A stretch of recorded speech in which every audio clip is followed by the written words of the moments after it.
Frazier Friday, baby, on location. Frazier Friday in Williamsport. That's the good stuff. Kratz and Todd Father here. Todd Father, what's it like? Set the scene. And is the weather going to be good? Yeah, weather's been great. Can't complain about that. A little hot the last couple of days, but overall it's been wonderful. Some really good games, some lopsided games. Yes, knock on wood.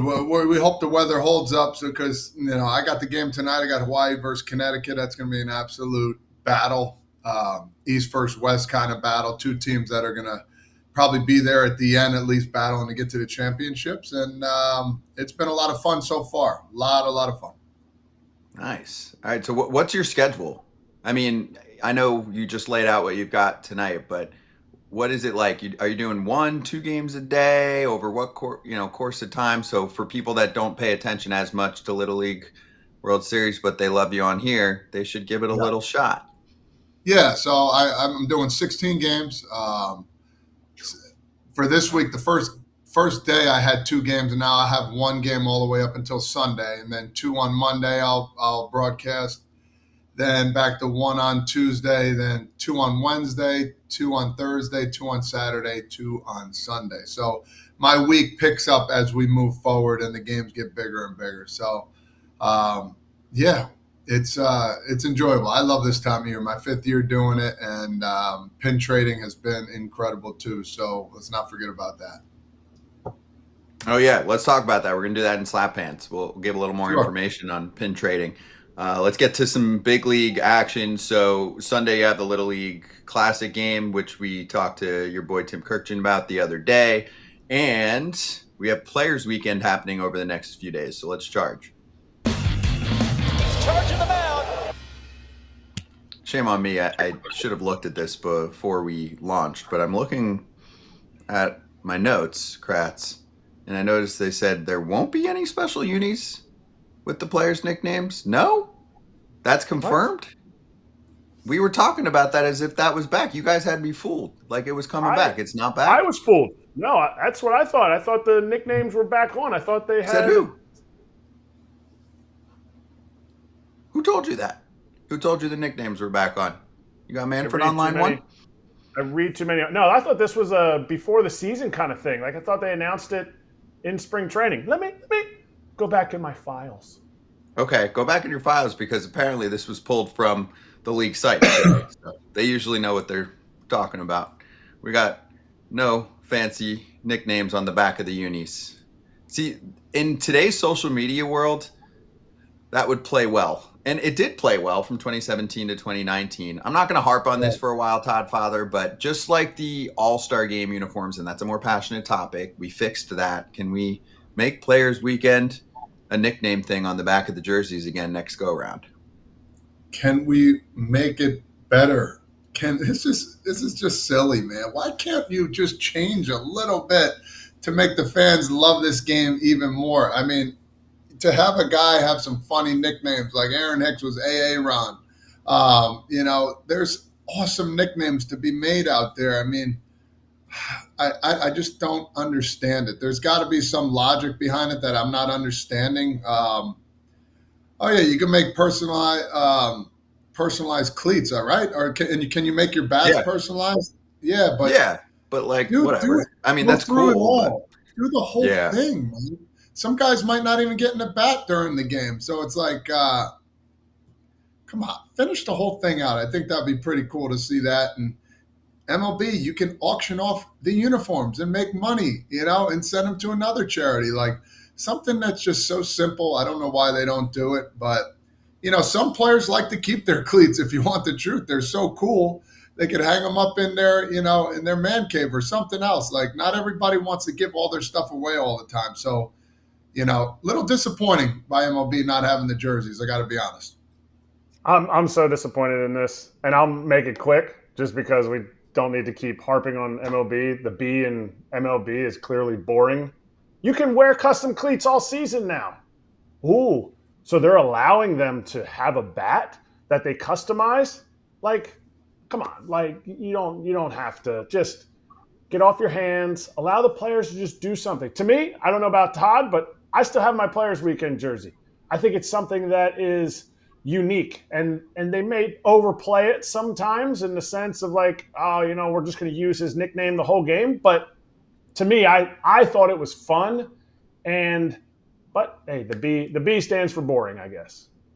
If it's just for a weekend, it's not going to get overplayed. Yeah, if you're doing it over a long period of time, cool, I get it. That's too much. But over a weekend is the perfect time. And I will say, I do love the customized bats. I do think that's really cool. I went to a game, I think it was last year during Players Weekend. A lot of the guys had like the crayon bats. It looks cool. It looks cool in person. Cool. It looks cool in pictures. But let's do more, right? And those play well for the younger crowd, for us. They stand out. We just want things that look different, right? You go through a long season. We're in the dog days of August. Let's do more. I didn't know about that. Let's go over some matchups. We're going to save Dodgers-Padres. That's its own beast. But I actually want to start with Texas and Toronto going at it this weekend. So Toronto's obviously trying to keep their spot at the top of the division. And right now they're in good shape. Although I will say Boston's had a pretty nice run. I know this week was down for them. They're 5 games back. Looked at Boston's schedule. It's got some soft spots. So Toronto's got to keep up, right? 71-51 on the year. And they're taking on a Rangers team coming up here that needs to get going quickly. They're 3.5 games out of a wild card, and they have another team to leap ahead of just to get there. Here it is. So you've got the Mariners, the Red Sox, and the Yankees currently holding wild card seats in the American League. Cleveland is just a half a game back. Texas is 3.5 back. Kansas City's 4 back, and the Angels are 5 back. So if the Rangers want to make a push, you got to get going soon, right? We're at about the 40-game mark left to go in the year. It's DeGrom on the mound tonight against Chris Bassett. Saturday is Patrick Corbin against Eric Lauer, and then Nate Eovaldi against Jose Barrios. The concern usually is the same concern that we've had for 2 years with Texas. Are they going to score enough runs in this game? And for Toronto, I mean, yeah, they're still bringing vibes. Kratz, even yesterday, they pull off a win. Big Vladdy homer. Max Scherzer looked really good. And the Owen Casey at bat, I thought was just perfectly played, right? This is a kid for the Cubs who makes his debut. He's from Canada. They give him the really respectful, nice ovation from the Canadian crowd, Canada nice.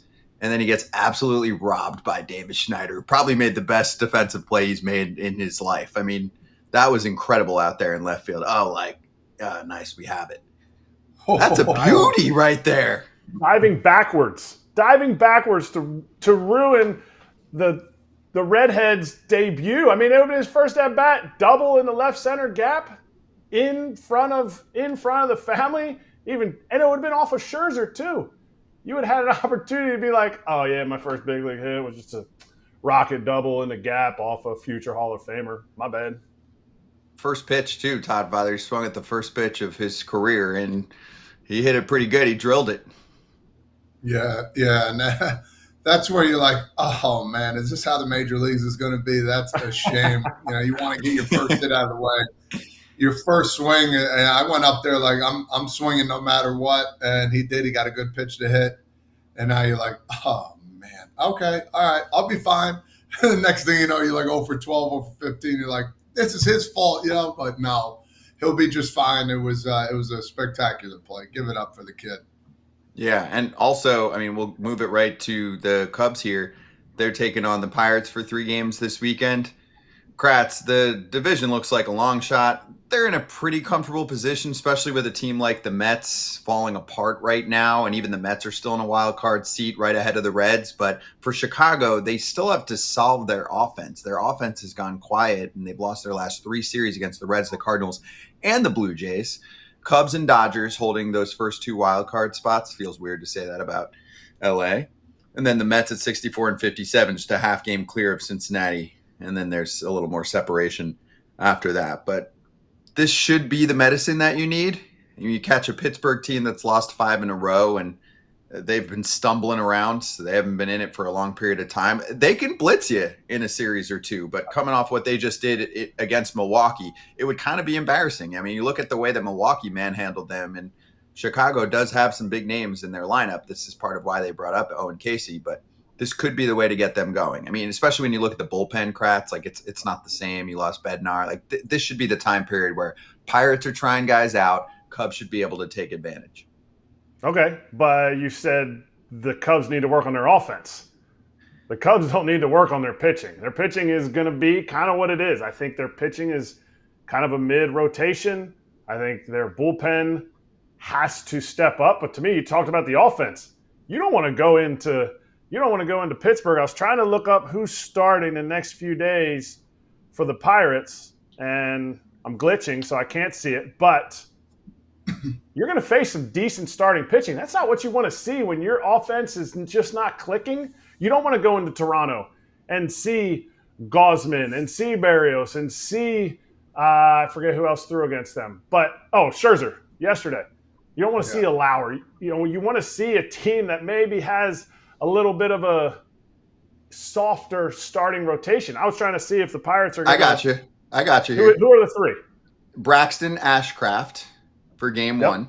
Who's throwing really well. That's definitely – he's throwing well, but that's definitely hittable stuff. I mean, he's not going to outstuff you, right? He might out-command and control you, but you're not facing, cream of the crop here. He's okay, but you should be able to beat him up if you're a first division offense. Mike Burrows in start number 2 for the Pirates, and I know there's a contingent of fans right now that are like, I don't know who any of these guys are. And then TBD on Sunday. Okay. So we don't know who's starting Sunday, but also important to note that Monday starts a series for them against the Brewers. Yeah, but you got to get the offense going. So I was wrong. That's a little bit of a softer. I really like Ashcraft. Ashcraft's been throwing well, and you don't see a lot of command guys.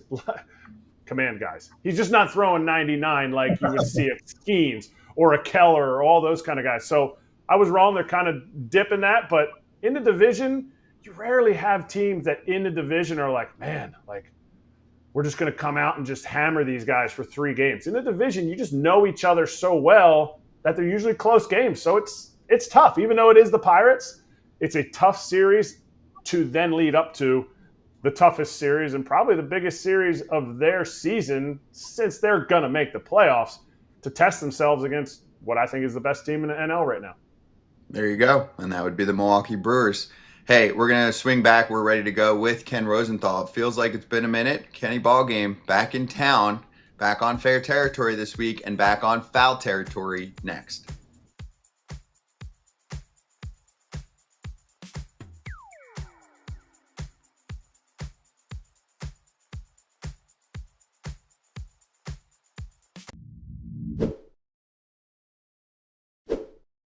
We have a little breaking news on HelloFresh. We've talked about them for a long time, but this summer they have their biggest menu upgrade yet. Ready for this, Todd Father? Talk to me. They have doubled their menu.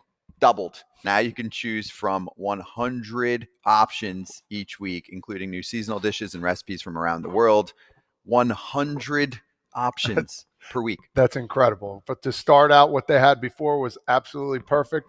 Now to add even more for your go guys like me. I got baseball in the morning. I got baseball afternoon, all day, every day. I need something to get going. I need something to eat, and it's absolutely delicious, Scott. That's right, Todd Father. The best way to cook just got better. Go to HelloFresh.com/FT10FM right now to get 10 free meals plus a free item for life. 1 per box with active subscription. Free meals applied as discount on a first box. New subscribers only. Varies by plan. That is HelloFresh.com/FT10FM to get 10 free meals plus a free item for life. So I'm a nerd, and also sometimes I'm petty, and I was going through some old videos, just checking comments. I try to reply to as many things as I can. So I found this one on YouTube. It was from July 24th, so it's been a few weeks. So yes, this is petty, but I just caught this one and was like, and we were just talking about the Brewers and the Cubs. CZR Samuelson on our Jesse Rogers video said it must have hurt foul territory regular announcers, particularly Scott Milwaukee Braun, to hear references to the gasp North Side team of a city south of Milwaukee and west of Cincinnati. I'm so sorry that Scott had to endure a guest, obviously renegade, speaking about that pesky Wrigleyville Baseball Club, which shall continue to remain nameless in a single FT episode. Please accept my admiration for your forbearance during what must have been a trying time. I laughed. That was really well written. And this guy, Kratz, is trying to say that we talk more about the Brewers overall on our show than the Chicago Cubs, a show that is on marquee, that has had half their players on in the past year. And right now, the Milwaukee Brewers are a team to talk about since they've won 12 games in a row and have the best record. So, yeah, I'm petty, but I actually thought it was fun the way that he phrased it. I had to do one of these with my eyes like, are we talking about the same person? Me? I was like, I would think that Brewers fans would come after me, not Cubs fans. I would say the only thing he left out of that tremendous, eloquently written comment was "you twerp." Don't start. That's still going in Texas, apparently. It's still going right now. We don't have time for that. Hey, that warm garbage.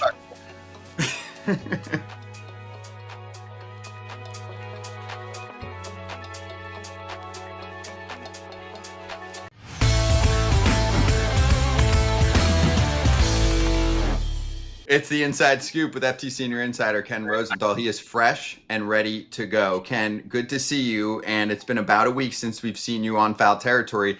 Actually, a lot has changed. I'm going to start with the Dodgers and the Padres. This is a big one coming up this weekend. Padres are officially right now in first, although whoever wins the series this weekend will leapfrog that team. How surprised are you to see the Padres in this spot so quickly, being that it's been, as you mentioned on Fair Territory, less than 6 weeks since they were 9 games back? Well, from that perspective, Scott, you have to be surprised. And the way they erased that deficit so quickly, yes, that is surprising. But when you look at the two rosters right now, and when you take a step back and look at the way the Dodgers have played the whole season, they've kind of slow played the entire season, right? And I get it. I said this on Fair Territory yesterday. You're coming off a World Series title. There is an understandable letdown that can occur. There is an understandable desire to protect your pitchers because they went deep into October. They had some injuries coming out of that. And yes, you're in that position. But it just seems to me the entire season they've played knowing that they would get into the playoffs and thinking, okay, we can turn it on whenever we need to. That, to me, is not so easy to do. And now you've got the Padres who are playing like attack dogs. They're right there. In fact, they're ahead of the Dodgers. So it's not so easy to try to accomplish what the Dodgers are doing. And it speaks again to the difficulty of winning back-to-back championships. It's going to be very interesting over these next 10 days when they play 6 times just to see if the Dodgers respond and how they respond. Still, they're banged up some. They don't have some of their relievers, Tanner Scott and Kirby Yates, and Kopech is still not back. But it's time to go, right? And they have not gone yet, at least not fired the way that we all expected they would at some point in the season. Now, I do hear the concern in your voice. I was going to talk a little bit about that bullpen, what happened to it a little bit, but understandably, ebbs and flows of the year, some injuries that can occur during the season. Now, for you, these two teams right here, eventually what usually does happen is the Padres end up folding at the end of the year. Do you see that happening, or do you see the Padres finally taking that next step? No, I don't see them folding. And really, they didn't fold last year. They did lose the last 2 games of that division series, but they got outpitched, and that was the reason why that happened. The Padres reinforced themselves at the deadline in a big way. We all know what happened. Laureano, O'Hearn, and Freddie Fermin from the offensive side, and then Mason Miller and J.P. Sears on the pitching end. Sears has been demoted. That bullpen, which was already the league's best, is now even better. Now, one concern I heard from a club this morning about them, another club, was that they still have 3 or 4 relievers right in the top of appearances this season. And could that bullpen wear out because they're playing kind of playoff-style baseball every night? Yes, I guess that's possible, even with the number of relievers, the quality relievers that they have. But I don't see them folding.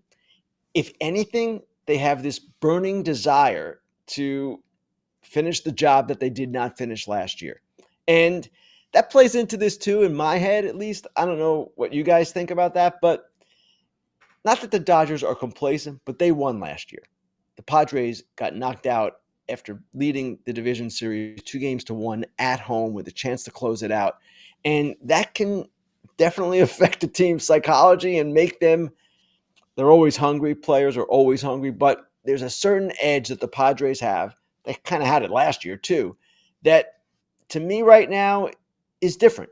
And that to me is going to carry them to wherever they're going. And whether they beat the Dodgers or not for the division, whether they get to the World Series or not, I don't know. But that edge is what you want to see from a team, and they've got that.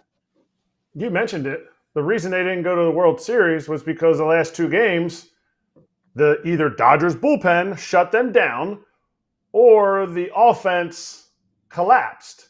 They didn't adjust their offense. I get it. It's a very, very powerful offense. But do they hit enough home runs? Do they do the things that will lead them to success? And have they improved that from last year? Because the offense is ultimately what cost them, not the fact that they didn't have a deep enough bullpen. Fair enough, Erik. And I would say this. Bogarts is a lot better than he was last year. That's one thing that has happened. And the players that I mentioned, O'Hearn and Laureano and Fermin, they are additions that deepened the lineup. They addressed the catching position. They addressed left field, which was a black hole for them. Now, are they always a dynamic offensive team? No, they've kind of had some lulls this year, which were a little weird, quite frankly, given the talent that they have on their roster. But Sheets is on the team now too, Gavin Sheets, and he wasn't with them last year. So overall, they have more depth. It's fair to question their offense because that's been a bugaboo at times for them this season. But it just seems to me that they took care of that at the deadline. Now, who knows what happens in the postseason. And if the Dodgers ever get their bullpen healthy, big if, then yes, they've got an unbelievably dynamic bullpen, every bit as good perhaps as the Padres. But I'll believe that when I see it. It hasn't happened yet with regard to their health. All right, let's hit the Astros for a little bit here. Good sign for the Astros. Yordan Alvarez, not Ventura, is going to face some live pitching. Obviously, he needs to progress and maybe play in games, maybe not. But the big blow is Hader and how that thins out a bullpen that is now seeing the Mariners. They've dropped a little bit recently, but making a surge at them. How do they combat the fact that you can never replace the best or one of the top three closers in the game? But how do they do that? Because I had mentioned the other day about back-to-back games are going to be tough to win, which is what you need to do to keep off a team like the Mariners. And that was a great point, Erik. And when you lose the linchpin of your bullpen, everybody obviously has to move up a role or move back an inning, and it thins you out and it gives you fewer options as you play close games, which is what happens in pennant races and in the postseason. So I'm confident Brian Abreu will be fine as their closer, and I'm confident that they've got other pieces in place to do good things in the bullpen. But without Hader, it's a huge piece that is missing. There's no doubt about that. Now, one way to combat the bullpen issue that they're going to have inevitably is by improving the offense. And if Yordan ever gets back, the offense should be that much better. Remember, the other thing that's been such an issue for them all season is they've been so overly right-handed. Yordan Alvarez, one of the top left-handed hitters in the game, will help address that.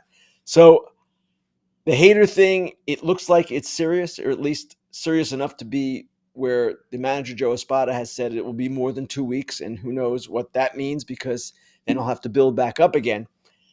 But the Astros have shown this year over and over again with 18 players on the IL at one point, with 8 starting pitchers on the IL at that point, that they are resilient, that they will find ways to win. Now, without Hader, it becomes more difficult. No one should sugarcoat that. But they're a team that I'll believe they're knocked off when I see it. They're that kind of club. And they've shown us time and time again over the years that they're especially resilient, resourceful, know how to win. They do all those things. Yes, without Hader, it becomes more difficult.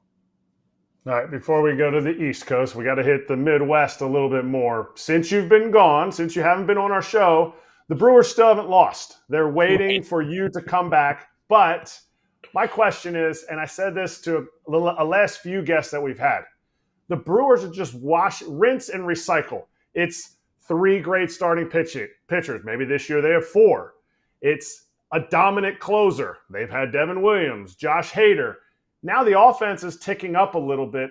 have they built this team, because obviously there's no more trades, have they built this team to go farther than the last team in 2018 with the Brewers that made it to Game 7 of the NLCS? That remains to be seen. And as hot as they are right now, and it's 51-16 since May 25th, which is just ridiculous. Obviously, at some point, there's going to be some regression. And I'm not trying to be negative, but if you look at some of their expected stats during this run, they're high. And they're outperforming. Actually, I should say it this way. They're outperforming their expected stats. So, yes, there's a little bit of luck perhaps involved, at least in terms of batted ball luck, okay? But the way they play the game, the way they pitch, the way they just play defense and run the bases, all the things that they do, that should ensure not that they're slump proof, but it should give them a level of consistency that, yes, should carry into October. Now, do they have enough power for October? Can they manufacture the way they have? I would think yes is the answer to that, but it remains to be seen. And the one thing that has haunted the Brewers is, as successful as they have been, and this would be, if they get there, the 7th playoff appearance in the last 8 years, they've not gotten beyond the first round or first game that they've played. This team is certainly capable of doing that, and they have an edge about them. It's different than the Padres' edge, but there is a hunger there, and that's just the way that they play.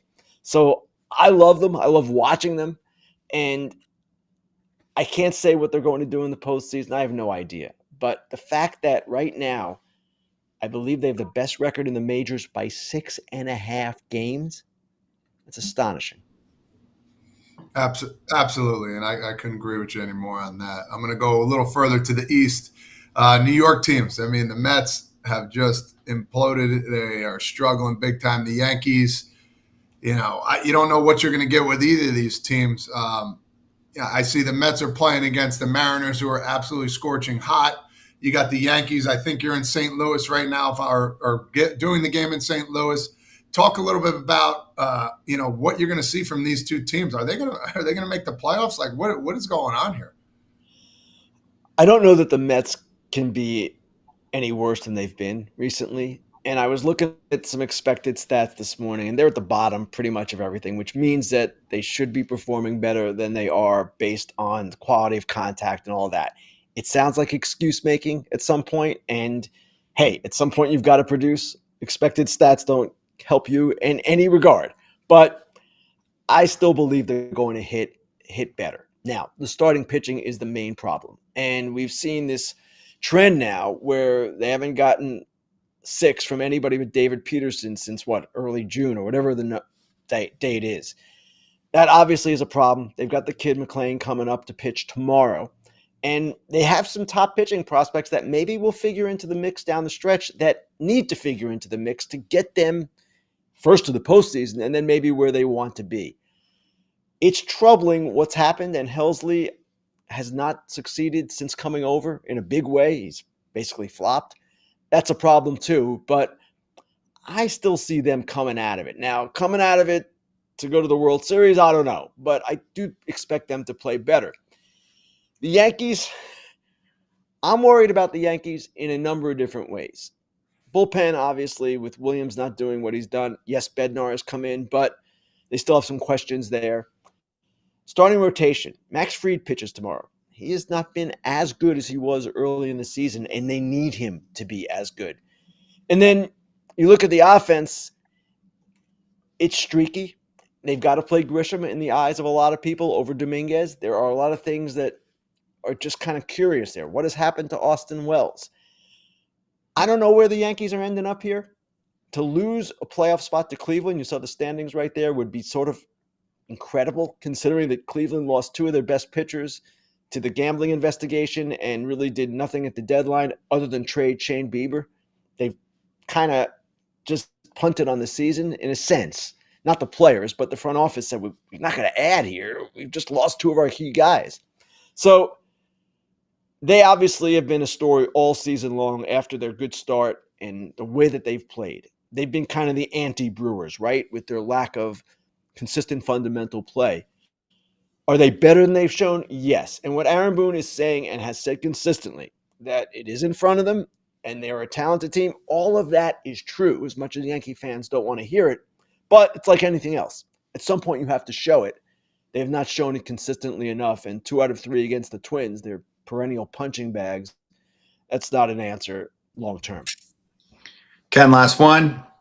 We're talking today about the Brewers is the best record in baseball. We just talked about both New York teams struggling mightily. Oh, funny. We talked about the smallest TV market in baseball and the top TV market in baseball, which is, of course, tied to revenue. Your thoughts on where we are here, regardless of what happens in the postseason? It can often be somewhat of a crapshoot, right? We're in mid-August. The best record in baseball belongs to Milwaukee. Is the sport really broken when when many people think that the Dodgers are going to cruise through the regular season and now we don't even think they're going to win the division? Scott, the sport has not been broken at any point, and it was not broken when the Dodgers were loading up and all these things were happening. We've seen consistently over the years, small market teams compete at a high level. Now, the argument has always been, well, they can't sustain it. All right, let's talk about the Milwaukee Brewers. I just mentioned this will be, if they get there, their 7th playoff appearance in the past 8 years. No, they haven't won a World Series, but to me, that's not the measure. The measure is getting there. How have they been able to sustain it? How, in this incredible sport that just penalizes every team in a small market, can they do it? Well, obviously they've done it. They have certain answers. Answers that teams like Pittsburgh, others can look at and say, you know what, that should be us. And I'm not saying the economic system in the sport is perfect. But what I'm saying is to suggest that a salary cap is the only answer, that is just simply absurd. The salary cap is not about competitive balance. What it's about is the owners wanting cost restraints and cost certainty and enhancing their franchise values. Competitive balance, there are better ways we can do things. There's no question about that. It's still not perfect. It probably will never be perfect under this system. But to say teams can't compete, well, we have examples every year that prove otherwise. And that's what the Brewers are doing right now. It's what the Rays have done over the years. It's what the Guardians do almost every year. Yes, these teams are at disadvantages. No one would argue that. No one would argue that certain things can be done to enhance their competitive ability. But to suggest the sport is broken, Scott, to answer your question, the sport is absolutely not broken, and people should stop talking about it that way, though, of course, that talk is going to continue.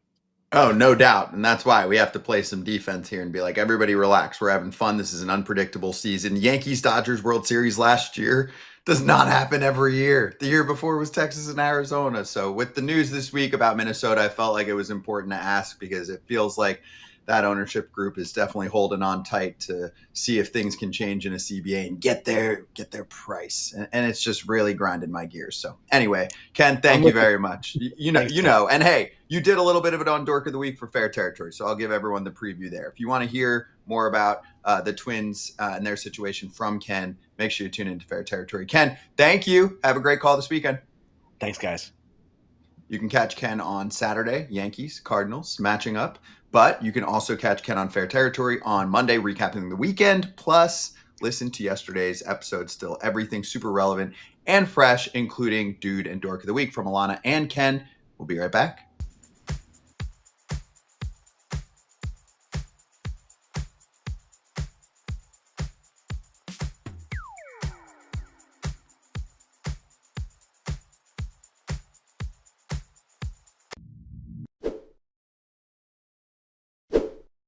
Kratz, tell everyone why they need to look into a virtual private network, aka a VPN.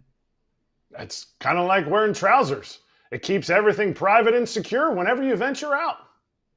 That's good. That's really good. And Surfshark creates user-friendly privacy and security solutions to protect your data and your privacy online. It enables you to virtually explore the globe, browse privately by encrypting your internet activity, and block ads and malware that may disrupt your experience.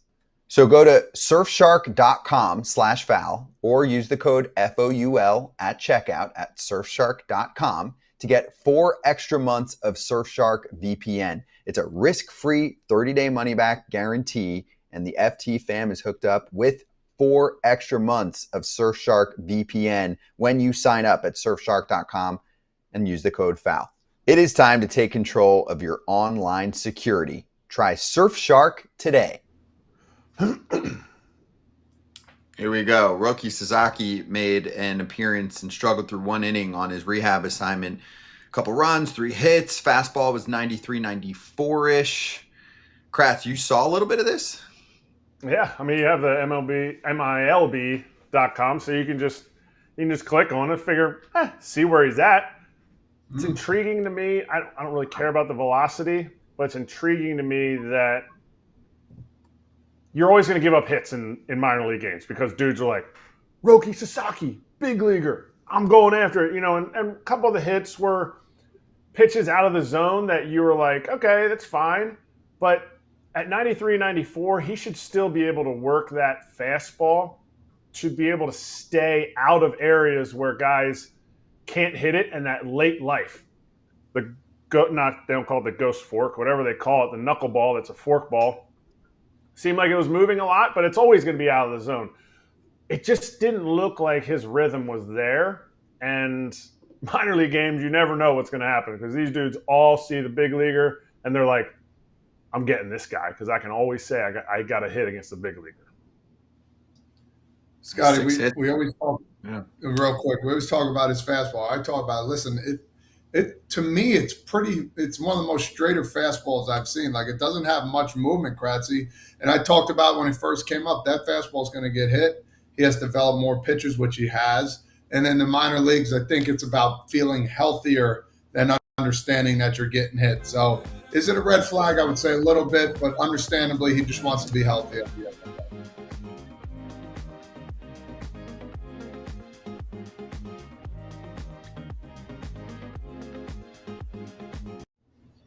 Oh, here we go. Noah Syndergaard right here on FT for the first time making his debut. Former Todd Father teammate, great big league pitcher for a long time. Thor, great to have you on, man. Look at your boy up top here, just running things in the media world these days.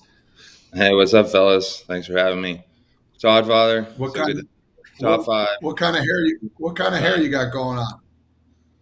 Oh, I put on a hat because I got a good sized pimple up here right now. So I'm trying to Hey, at least you're honest right now. I love that about you. So it was Harry Potter night when I was in Charlotte a few weeks ago. So I had to take a Slytherin hat. I like that. So talk to us a little bit about what happened. You went with the White Sox. Did you say, I'm out of here? They let you go? Talk to us about that. And now what do you got going on right now? I mean, I kind of got shafted a little bit. Not that my performance was anything to brag about. But there was I don't know how many starting pitchers they had on that roster. So I was kind of just the odd man out. I only got 2 starts, and I was kind of just hanging out there because, I mean, not competing for 2 years and going into the high stress environment. And let me tell you, the minor leagues freaking suck. Yeah, it's been a while since you've been a true minor leaguer, but how much ramp up or how much leeway or do you feel like you would have needed because of, you said you haven't competed really for consistently for 2 years. What kind of starts do you feel like you'd need? 5, 7, 10? I've been searching for the last 3 years on where it all kind of just went wrong. I still don't have a whole lot of answers on. I do mechanically, but I don't know how I got there, or how I just lost the ability to throw 100 miles an hour. I still believe that it's in there, but the mind is such a powerful tool, and the body just kind of holds on to trauma a certain way. And when I had elbow surgery in 2020, I was sick, great, COVID's ruining the world right now. There's not much going on. Sounds like the best time to have elbow surgery. But then about month 15, I had some kind of setback to where I was supposed to throw 4 innings and I threw 1. I'm like, something's not right. And next day I got an MRI, and Todd Father, I don't know if you remember Beamer Carr, but he was the one that looked at the original MRI. He's like, I think I see another tear in your UCL. And I'm like, you got to be freaking kidding me. I couldn't have done a better rehab. All I did was eat, breathe, and sleep recovery. I lived in my hyperbaric. I did countless ice plunges, sauna sessions, ate really well. And so I'm like, this doesn't make a whole lot of sense. So I think that's when my body or my mind kind of went like, oh crap, like we might be in some trouble here, because I was thinking I might not ever play baseball again. And I never got to recover from this surgery. And I still feel like I haven't really recovered from it. But I think my body just kind of went to like big brother mode. And it's like, I'm going to protect you from hurting yourself again. And then I start tinkering with my mechanics. I probably went to 10 different facilities, like top notch. I went to Tread, I went to Driveline, I've been to a place called Maven in Atlanta, worked with countless coaches, and everyone seems to say something different. And now I'm just trying to get back to just athleticism. And like when I was really good, like I had Dan Worthen as a pitching coach, and he kept things super simple and just kind of trusted my body. And you look at a delivery now versus where it was back 2015 through 2019, and like my delivery changed a little bit, but like the main pillars or components that allowed me to be really good and didn't really change. And now I'm doing all kinds of like, you look at this, I'm like leaning back, like, yeah, it just looks kind of out of whack. But it was just like I had too many cooks in the kitchen, and it kind of just fried me a little bit. Yeah, no, that's, I mean, all this, like watching you watch those highlights, I remember being a hitter and being like, oh man, how can I look like that? Do you feel like if you just go back, do you feel like you have the ability to just go back to who you were? Because you're a ridiculous freak. You were so athletic. Do you feel like you're able to say, everybody out of my way, I'm going to do it my way? Or do you feel like to get a job in the game, to you know, get yourself back on the map, you have to go to all the places that you said, and you have to be able to speak the language? Because I know Wortham was not speaking in force plates and extension rates and spin and all that stuff when we played you guys in 2015. You know, that wasn't happening from him. So can you go back to that, or do you feel like you have to get in line with everybody and say, okay, well, I throw a heavy ball as hard as I can up against the wall, and this is that? Because you did all this with your athletic natural ability, not with some gimmick like turn, spin, throw on a knee, all that stuff. Yeah, I think it all boiled down to is a paralysis by analysis. So I think like all the weighted ball stuff, like I think that has its benefits for sure. The force plate mounds, I like that in terms of like just routine. But I think you can get a little too fixated on that. And like you look at DeGrom or Wheeler, like I don't know, maybe they've changed their routine, but those guys like just had the utmost confidence and trusted their stuff. And just, I mean, in between the lines, like all they did was compete. And I don't think those guys are getting on force plate mounds or doing any weighted ball programs. But that's just kind of like the new age stuff. And I kind of came up when it was kind of like transitioning to all like the ejetronic cameras. I remember the first time they brought the ejetronic cameras out. I think it was like 2018 or 2019, and Dave Island was the pitching coach, and like he sent us like these pictures of the grips and stuff. I'm like, well, I don't understand. Like, what does this mean? Am I supposed to post this on social media, like my story or something? Like, what's this information?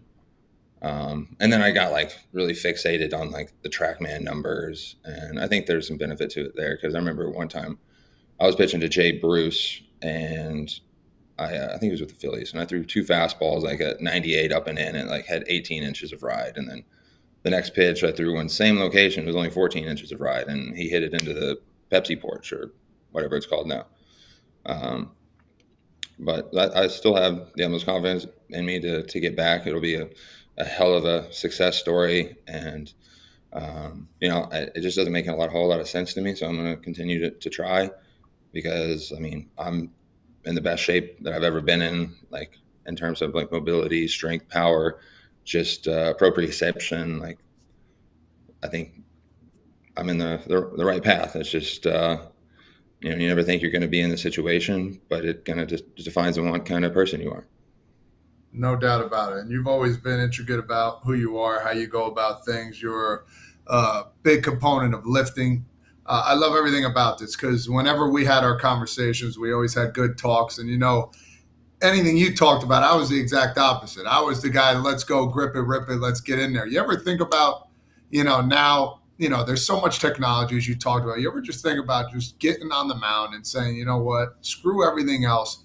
I'm coming, I'm bringing it here. I don't need paperwork or anybody to tell me anything else. Forget about the mindset. I'm going to go on this mound when I get my next chance and just go and get after it. I don't need numbers. You know what I'm saying? You ever want to get that out of your mind and just go and say, screw everything else, let's get after it here? Yeah, I've tried just about everything. I've tried it all. Like, I've tried to be as mindless and dumb out there and free as much as I can. Not think about anything. But when I was really good, I still thought about certain things. Like when the 2019 game I pitched against the Reds, pitched a complete game and hit a solo home run. There's around the fourth or fifth inning, I had this little cue where I just would tell myself to screw my leg into the ground, and that helped me load really feel into my legs. And then I would just think, stay closed and rip it. And it got to fourth, fifth inning on, it got to I could just throw with my eyes closed. And then 5 days later, I'm trying that same cue against the Padres, and it's I'm able to repeat it one in every 3 pitches. So it's just and now when I try to use those cues, my body doesn't translate it the right way. And you take one pitcher, I don't know how it is with hitting necessarily, but you could take one cue, I might translate that cue from another pitcher differently than what they might do. Screwing the leg into the ground, they might translate that into something else. I think every athlete, I think especially with baseball, because it's such a controlled violence, everybody has their cue, but it might mean something completely different to another player. Do you remember, now let's switch gears here a little bit, talk about something fun. We talk about the one time you had that little dust up in the first pitch to Chase Utley. Back in the day, you had Terry Collins come out and talk about my rear end's in the jackpot. You know what I mean? Just stuff like that. Talk to us about that whole situation. I know it's way in the past, but, was there talks before, this is the guy I got to get? Did you put that on yourself? I mean, that video circles every year, and Terry Collins he had your back, and he was pumped up about the whole situation. Take us back to that time, and what was your mindset there? What was going on?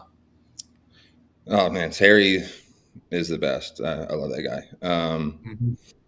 But I mean, and also I've heard the best things about Chase Utley too, and I don't think that slide was intentional. I just think he plays the game so hard and is such a ball player that's just kind of what happened. But I don't think I really discussed that with anybody, and I just saw my opportunity there to take it. I think when I was younger, I also did a lot of stupid things that I didn't really think about, like throwing over Escobar's head in the World Series. And I think back on it now, I'm like, damn, can't believe it. I did it, but yeah, I was so juiced in that moment that I think Rene Rivera actually called it a changeup away, and I didn't even shake. I was just already going into my delivery, and then I was just kind of just taken back to being ejected, and I didn't really know what was going on. I just walked off the field, and I just remember walking off the field and DeGrom having that little signature smirk that he has. So that was a good time. Anybody that you still keep in touch with that is playing from those times, like DeGrom, Harvey, any of those guys that you're like, hey, remember when this happened? Or guys that you hit up on a regular, especially with DeGrom throwing the way he's been. Have you kept in contact with those guys? A little bit. DeGrom actually lives probably a 5-minute walk from my house, but his house is a lot nicer, and he's got a couple of them. But he's got 3 kids, maybe even a 4th on the way. I don't really know. And so I wouldn't say I'm fortunate enough, but I don't have children right now. So, I'm living a kind of different life, but I haven't really spoken to Harvey in a while. Anytime I go up to New York, I hit him up, see what he's up to. It's always nice to catch up with him. I'm trying to think who else. Any like recent guys. I haven't talked to Pete really, but I think that's super cool that he's now the home run leader for the Mets. Yeah, that's about it now. Other than like Michael Lorenzen, he's one of my good buddies. It's difficult, dude. It's the same way for me too, as well. I got a couple guys. I always tell people, it's like if you're not getting Christmas cards from these guys you play with, it's really tough to stay in touch with them. I mean, that's just something I've gone along with. Now, I really enjoy lighter work and hearing your voice, and then trying to harass you and FaceTime you and trying to get you to say my name on the broadcast. Yeah, exactly. I got you hit me up. I got my buddies telling me to say a random word on a broadcast I'm doing. They're like, "Oh, dinner on me if you say somewhere randomly." I know. Anyway, remember the one time, and I want you to tell this story. We talked about this earlier. A fun story. I remember you were messing with me on the bus one time. I forget exactly why. I don't have to get into details prior, but I'm honored that I was chosen for this prank, as I'm still recovering from that experience. But I think we were in Minnesota the road trip before, or the city before, and I was messing you in the lobby there, and then we went to Chicago, and then I'm in the training room, and Mickey calls us all into the clubhouse, and thinking it's a team meeting, and then there's this huge police officer in the middle of the clubhouse. He's like, "I'm looking for Noah Syndergaard." I'm like, "Oh God, what did I do?" And then like the video, like I wish we could play the video of it, but I walk over to my locker, and I'm trying to get dressed. I just have my shorts on, and it takes me I'm so rattled. It takes me 2 minutes to get dressed, and I finally hand him my ID. He's like, "All right, put your hands behind your back. You're under arrest." And I'm like, I blacked out at that point. And if I would have just looked around the clubhouse, I would have seen that some people were not maintaining their composure. Half the people knew, half didn't. And so, but I'm just tunnel vision. And Wheeler's like, "No, what'd you do?" And I'm like, "I don't know, man." And the officer said something, and he takes me out, puts me in this random room, and there's a piece of paper on the table, and I start looking at it, and I'm reading it, and I'm like, this has nothing to do with me. And then before Frazier's barging in the room with his camera, and then the other video is next thing, as soon as I leave the room, he's just keep it together. But yeah, I tried my retaliation. I tried to get Brody. I tried to make it look like you were going to fail a drug test. But Brody was on board for that, but I didn't really know what the standard procedure was on that.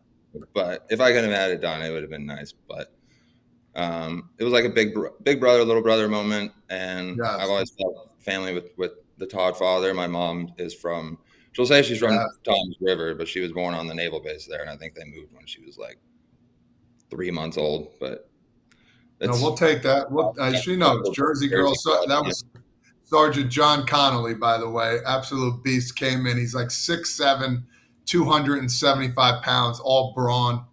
Put him in cuffs in the locker room. I only told a couple people. So if you were to look around, some people are like, "What the heck's going on?" And other people like DeGrom, he couldn't control it. I almost kicked him. I'm like, I wanted him out of there. But that cop deserves an Oscar for his performance. Yeah, it was those type of things are what makes the year special for everybody. You need that type of stuff during the year because it gets so boring sometimes in that locker room, as we all know. So fun stories there. When I was with the Angels in 22 to one of our young guys, but I guess things have gotten a little soft over there. They couldn't make it happen. Yeah. Well, that's the way it goes. And I remember locking you in where did I lock you in New York? In the the sauna. Remember you were in the sauna right by the hot tub there in Citi Field? And yeah. Okay. I thought when you said New York, I thought you meant we were on the road at the Yankee Stadium. But No, Oh, yeah. I locked in there. I'm gonna have a panic attack in there. Oh, that'd be terrible. That'd be terrible. Getting How locked in a long? How sauna. What do I do would to fight you, Todd. Godfather? I would fight you. He was only in there for 10 minutes. It wasn't bad. It made me tougher. That's good. Yeah. Well, the Mets let you do stuff. Do you run into Mets fans often, Noah? Like, do you miss the vibes that the Mets fans brought, during those times? Yeah, Mets fans are everywhere. I was just in Austin with my girlfriend, and we went to some like piano bar. And when we were leaving, this guy's like, "Oh, my mom is a huge Mets fan." I'm like, "Oh, your mom or you are? You can just say it." And anytime I go up to New York, I'll just be casually like riding a city bike on the street, and then people will recognize me. That's one of my favorite things to do. That's fun. But if you cut your hair, you think anybody would recognize you? I don't know. Probably not. I don't know. I do still feel stand out. Yeah. You're an absolute monster. But the question I have, it's kind of a good leeway, is who's the most famous person in your phone? We like asking dudes like this, but you lived in like the spotlight. You lived in New York. You guys went to the World Series, and you were Thor. The most famous person in my phone. Wow. Crap. You really put me on the spot there. And I don't know. Okay. I'm trying to come up with the cool answers. I don't disappoint, but think about it. Don't disappoint us, because I know you got a lot of good ones. I like it that you didn't say Todd, because that's such a cop out, because he's not that famous, only in Tom's River. But while you come up with that one, what's your favorite big league moment?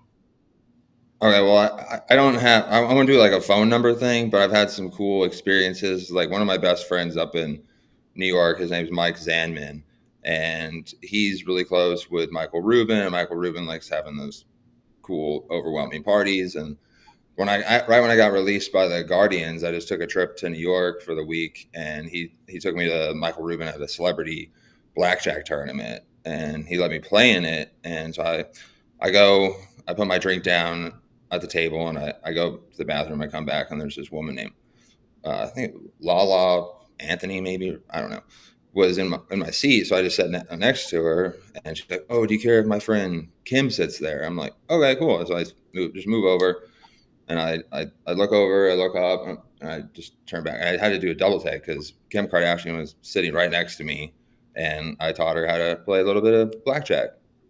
Nice. So my favorite big league moment, like a selfish one or like a team one. Okay, I can go both. Like I guess my favorite one would probably be personal one. Would be either hitting 2 home runs in one game and throwing 8 innings against the Dodgers would be up there, and then celebrating on the field in Chicago to go to the World Series. That was pretty surreal. The whole season was crazy just because I think like May, right when I got called up, we were not very good. We had some like a couple guys with probably 4 or 5 guys under 200 batting average. And then I saw Kershaw later in that year pitch like the fastest complete game shutout, 3-hit shutout.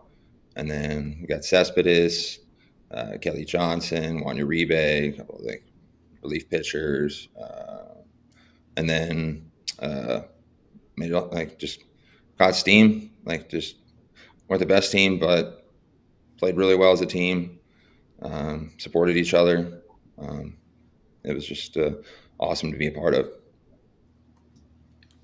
No, I got one more for you. So obviously, you spent a lot of time with the Mets. I asked you about that earlier, and then you told us at the beginning of the conversation about, some of your experiences with other teams, including just recently with the White Sox. I always like to ask this for guys that have pitched with different organizations, even if it's in the minors. Like, how different is the mindset from teams, even from a strategy component, from when they bring a guy on, when they sign you and say, hey, here's the plan we have for you. Here are the resources that you have. How different is it from ball club to ball club? Because, yeah, I mean, you're coming off the White Sox, done Mets, Dodgers, Angels, etc. Yeah, I guess the ethos or the beliefs around every organization have been like very drastic. Like when I was with the Mets, that was one thing with like the Wilpons involved, of course, and then went to the Angels, and it's like, oh, we're not very good, but we're in California, so nobody really cared. But then when I got traded to the Phillies, I'm like, wow, this team, they are top notch, have high expectations, spare no expense for their players. I know I gave Harper a lot of shit. Sorry for cussing. Throughout his career, much like a lot of people have. But once I got to know him, he's probably one of the best teammates I've ever had. I just remember him like that in 2022. If any pitcher on the opposing team got anywhere close to throwing up and in, he was ripping the pitcher. Like, it was awesome to see. I'm like, that took some cojones for sure. And they just like, I remember like everyone has known me as like the green water bottle guy for like, because I carry the Mountain Valley. Like, I got it over here in like my 5-gallon glass container over there. And then I went with the Angels, and like the long walk from where the buses drop you off in Philly to the clubhouse, they just have pallets and pallets of Mountain Valley. And they're like, no, this is your team. This is your team. I'm like, and then 2 months later, I get traded there. So like they have like, I'm big into like raw milk. I think it's a powerful superfood. And like, so their chef would go out and get it for me. And like the food was amazing. I mean, honestly, I had my personal chef travel with me, but from what it looked like, it looked incredible. And Wheeler's just over there wanting to eat Philly cheesesteaks. And then, I remember like one time he was complaining to Dave about it. And Dave's like, well, what do you want? Like Popeyes? And Wheeler's like, yeah. And so the next day, Dave Dabrowski brings in like a whole table's worth of Popeyes for Wheeler. It was fun. That's all. That's good stuff, man. Well, listen, thank you for coming on, man. We appreciate you. You know, you're just getting off from playing, and you got a little more time on your hands. Hopefully everything works out for you, man. We'll keep in touch, and we'll talk to you soon, big dog. Thanks again. Yeah, thanks for having me, guys. Good to see you. Todd, Thanks, Father, I'm good to see you. going to ask you in the Little League World Series today? Yeah, 7:00, big dog. You make sure you send me a text message. Yeah, give him a word of the day. Spumoni. Oh, God. All right. We'll give it a try, man. Thanks again. We'll talk to you soon, Got dog. the vocab. That's good. That's good. Thanks, Noah. Appreciate you, man. Right. Good to see you. See you guys.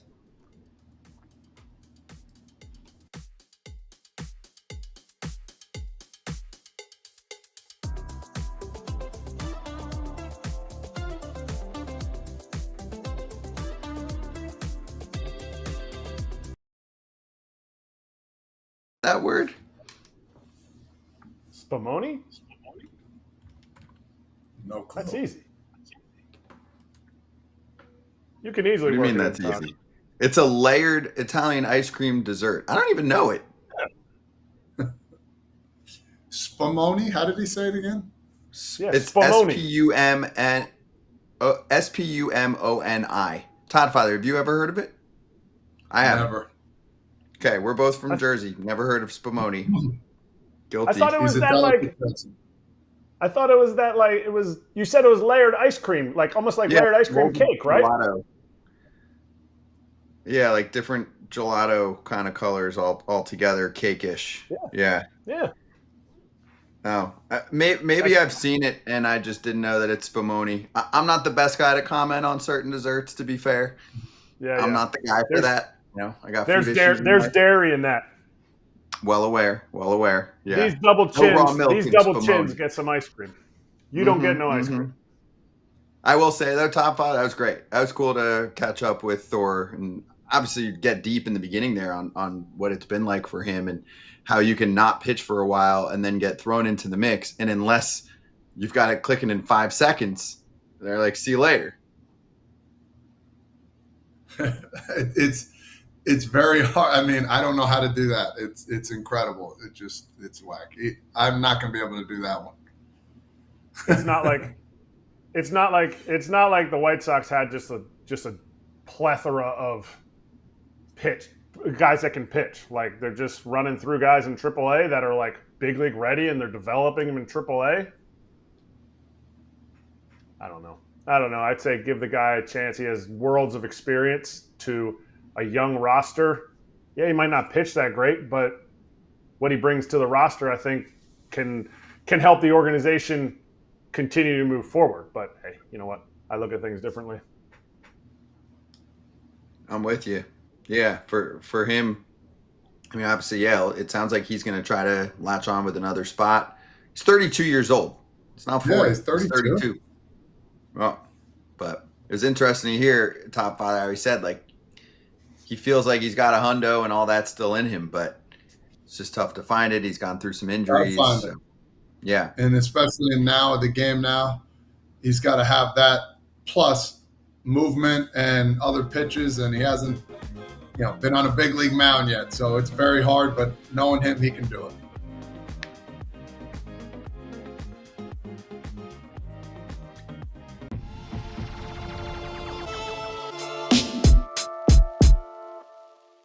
Ooh. Well, Padres Dodgers preview powered by Arena Club. Chills. This is going to be good.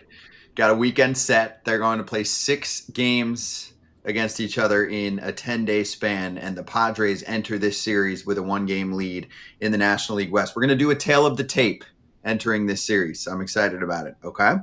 So we are going to start with the starting rotation. Then we'll hit the bullpen situation, and then we'll go around the diamond, okay? You guys prepared? You ready? As ready as I can be. Okay. We're starting with the starting pitching. Which team right now has the edge with their starting rotation? And everything is fresh and current.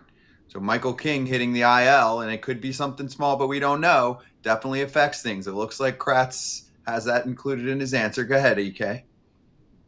Dodgers. I mean, I wouldn't have said that this was the case. Like any team matching up against the Dodgers starting pitching right now, they got a bunch of guys coming off of the IL, but they're throwing okay. You have Glass now. You have Kershaw, who will always throw good. I would never bet against Kershaw. And then you got Yamamoto, who's stayed healthy and gotten all his starts in. And I'm forgetting Blake Snell's back. So easily Dodgers right now. Easily, hands down. I get that, but you look at the ERA too, 2.55 for the Padres compared to 4.17. You have to take a second look at those Padres, but I would still stick with the Dodgers, of course. The Michael King, man, I got to see Michael King pitch, man. I love him to death, so that I would stick with that too. Okay, I'm going to do this one next because it should be quick. Ready? Bullpen. I don't think you need to explain much right now. State of bullpen right now, Todd Father. Which team has the edge? Well, Padres for sure. I mean, Suarez leads the league in saves. Real simple. They've had the best bullpen for a long time. The Padres had some really good key guys. I mean, Suarez is just really he'll be a Dodger next year, and that'll kill Padres fans. But hey, you know what? Padres the whole way. Just saying, he's going to be the best available closer on the market because Devin Williams, he just got into second place. He'll be a good pickup too, but Robert Suarez. Yeah, but I'm not just talking closer too. I mean, they have 5 closers. No, the whole bullpen. Yeah. One guy is better than the rest of the Dodgers bullpen right now. Like Vesia, I think Vesia is throwing the best for the Dodgers out of the pen. I'm trying to think of who else. They're trying to piece it together. The Padres, they're piecing together 5 innings every night, and the next night, only 2 of those guys pitch again. They have another 5 guys. They've shortened the game by so much. Padres bullpen might be one of the best. See how they do the rest of the year. Might be one of the best bullpens constructed partway through a season because they already were legit before the trade deadline, and then they just added everybody. Yeah, and they did a little bit of this last year, and it's still paying off too. You know, the addition like Jason Adam. This year, of course, they really went into hyperspeed with the Mason Miller pickup. So we know who has the edge in that race, especially right now. It's not even close in my mind. All right, let's work it around the diamond. First base, Kratz, Ryan O'Hearn, and Freddie Freeman is where we're matching this up. Although, where are we putting a rise if we're doing this? I mean, I don't We care should be where putting you a put rise Rise. at. Yeah. Future Hall of Famer. It doesn't You can- matter. you can- First base, whoever you want Doesn't there. matter. Yeah. Doesn't matter. Freddie Freeman. Yep. That's it. Just turn over his baseball card. We're showing one of his sick cards with the autograph on it. And I think it's a game patch. Yeah, it's a patch design auto patch. Like, it's a sick card. But turn over his baseball card with the stats on the back. Sorry. I don't think there's a better first baseman in the game right now. Done. No need to harp on that, Freddie Freeman, of course. Boom. There you go. Okay. Yeah, then whoever is playing first for the Padres. Second base, though, Jake Cronenworth on the San Diego side. Are we going – who are we putting at second base on the Dodgers side? Freeland? I mean, right now, Freeland's playing the most. Yeah. And I think they're Okay. throwing three righties. So Freeland's going to get the most of the burn because they don't have a lot of lefties. Padres don't have a lot of lefties, but it's the Crone zone. You can hit it anywhere, but you can't hit it in the Crone zone. I get it. He's not having as great a year as he was having, but he gives you professional at-bats. He's really kind of solidified that position for them after really being a guy that bounces around a lot, and he's kind of I think he's having more success the more he's playing second base. So Padres, Crone zone. Okay. And obviously we can add Miguel Rojas too, but Freeland and Rojas versus Crone zone, Todd Father, easy? Yep. Agreed. Okay, cool. Next up, shortstop. Xander Bogaerts versus Mookie Betts.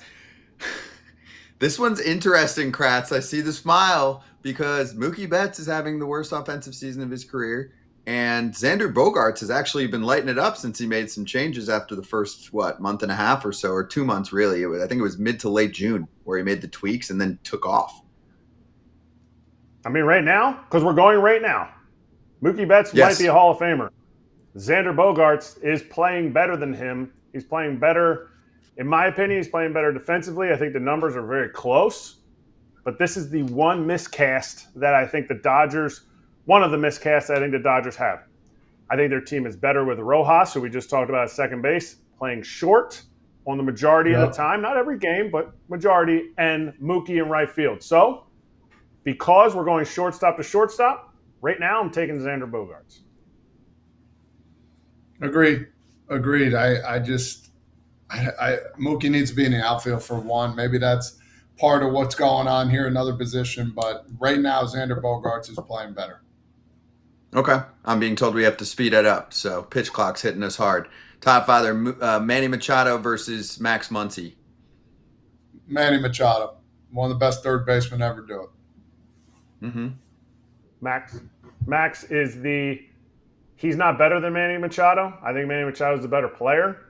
Max means so much to this lineup. He can't be discounted. His numbers don't compare to Manny's, but when he wasn't in the lineup, the team struggled. He adds a layer to that lineup that is so huge for the Dodgers. Mm-hmm. And this is the part of the video where the comments will explode when we put this up later on, because you have people that will stand very tall for Machado. I'm on the Machado side, not that I'm playing, but catcher.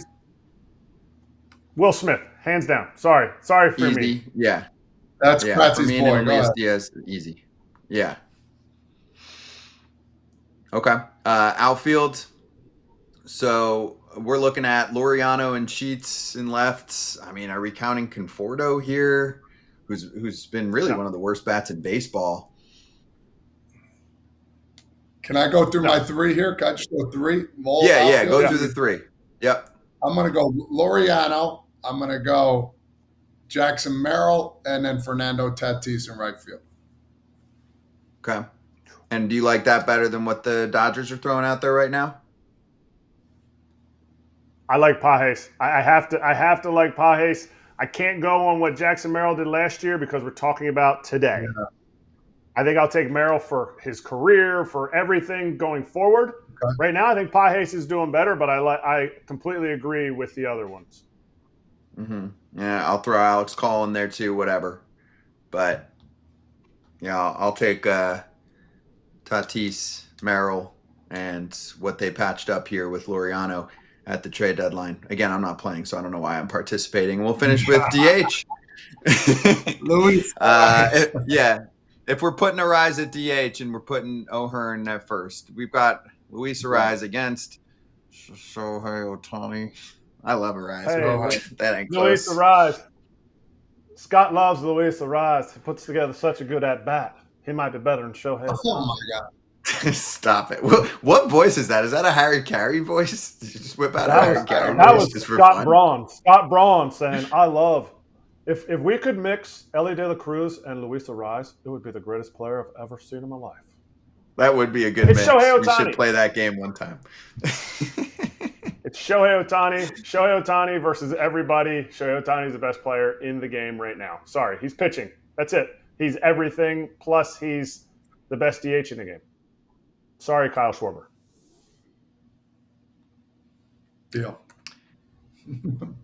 Okay, so let's do this at the finish line here. Which team do you like better? In the series or in the year? Both. I think the Dodgers take 2 or 3 today. And I think the Dodgers, this weekend. And I think when they come back to San Diego, I think the Dodgers get swept. See, I'm thinking Padres come out on all Sunday. I think they take 2 out of 3, and then the Dodgers finish stronger than the Padres. Okay, there you go. Arena Club sponsoring this little preview of the series, tail of the tape, Padres and Dodgers. And I opened up a slab pack this morning, and I actually got Kratz, a Brooklyn Dodger. So I opened up a common pack this morning. Yeah, I got myself a little Brooklyn Dodger. Jim Gilliam, 1956 tops. And being that the Dodgers aren't playing well right now, I took the offer. The offer was worth more than the pack. I get to pick another pack later. Yes! That's a win. arenaclub.com/foul. Use code FOUL, FOUL, for 20% off your first slab pack, which you just saw us open up, or just a card purchase, looking to get yourself a card. And I know someone asked yesterday, do you get the physical card? Yeah, you ask for it. Otherwise, if you want to trade it or sell it back in the slab pack, you can do that too. But eventually you want to bring the card home, then you can do that. See more details at arenaclub.com/foul. Be right back for Hot Corner and getting ready soon for Miles Mikolas.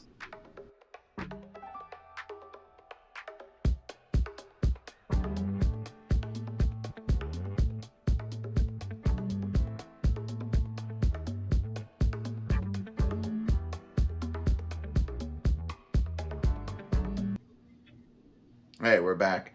You know, it's funny. We're doing this, right? And I'm looking at the Dodgers lineup and the state of where it's at right now. And obviously it's still full of star power at the top. But, you know, it's not – you're looking at second base, you're like, meh. You're looking at certain outfield spots like, meh.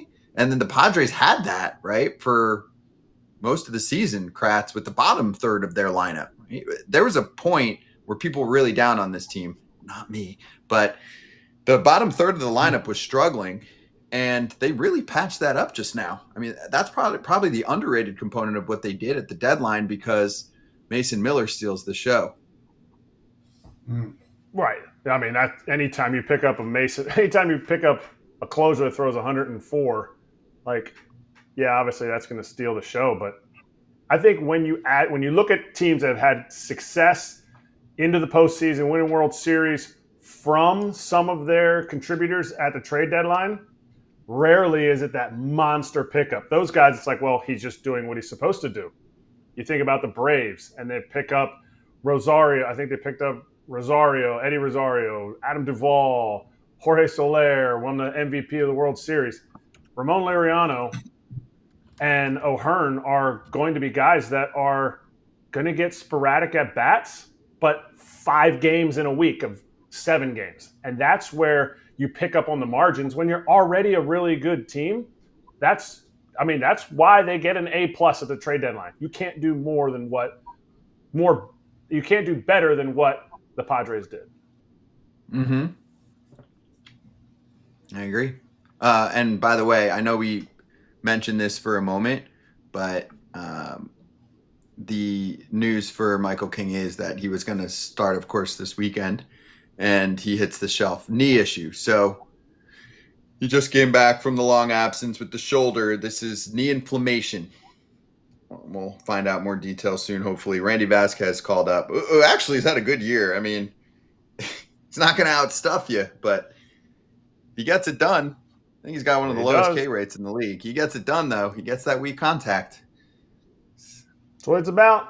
That's what it's about. Mm-hmm. Sorry, we don't get StatCast on everybody there, Scott. Sorry, we can't just all throw 110 miles an hour. Yeah, he's doing it. Yeah, so we'll see what happens with King, though. If King can get himself back right, that's a total game changer for this team for the playoffs.